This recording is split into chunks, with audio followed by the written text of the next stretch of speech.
Sedikitnya terdapat 56 orang tersangka beserta barang bukti yang diamankan dari pengungkapan 38 laporan polisi yang masuk. Hal tersebut disampaikan langsung Kapolres Sukabumi Kota, Ajun Komisaris Besar Polisi SD Zainal Abidin, melalui konferensi persnya di halaman Mapores Sukabumi Kota. Zainal mengatakan, sepanjang operasi Libas Lodaya 2022, Polres Sukabumi Kota berhasil mengungkap 4 kasus yang menjadi atensi pihak kepolisian, mulai dari kasus pencurian dengan pemberatan, kasus pencurian kendaraan bermotor, kasus penganiayaan, serta aksi premanisme.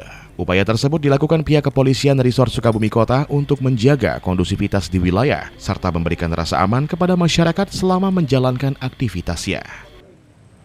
Kami berhasil mengungkap 3 yang menjadi target operasi dan sebanyak 33 yang menjadi non-target operasi yang berhasil kami ungkap.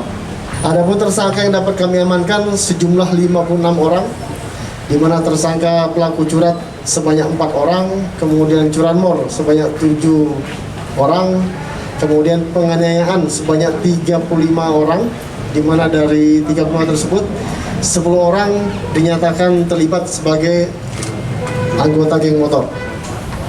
Kemudian tersangka premanisme yang dapat kami amankan sebanyak 10 tersangka. Hingga saat ini para tersangka maupun barang bukti telah diamankan dan dilanjutkan untuk proses hukum lebih lanjut. Upaya yang kami lakukan ini merupakan upaya untuk menjaga kondusivitas wilayah Polres Sukabumi Kota, dan upaya ini akan kami teruskan di hari-hari mendatang. Dan yang pasti kami membutuhkan dukungan dari seluruh masyarakat.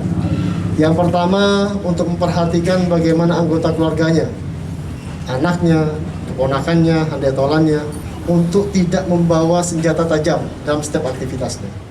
Sementara itu, Irfan selaku korban pencurian kendaraan bermotor yang saat ini motornya telah ditemukan mengatakan, dirinya merasa bersyukur sekali atas tertangkapnya pelaku dan ditemukan motornya yang sempat hilang tersebut.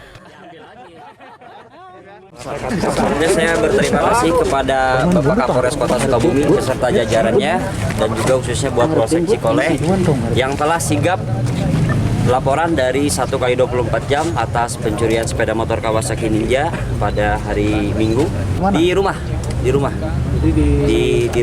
jam 3. Jam berapa itu? Jam 3 Malam atau sore? Subuh. Oh, subuh. Jam 3 subuh. Ya, banyak berterima kasih kepada Polres Kota Sukabumi khususnya. Semoga dengan kejadian ini buat kalian semua lebih waspada ya terhadap kendaraannya. Jangan lupa kunci ganda juga biar lebih safety juga. Ya, bravo buat Sukabumi, mantap. Dari Kota Sukabumi, Sofwan Zulfikar melaporkan untuk Dinamika.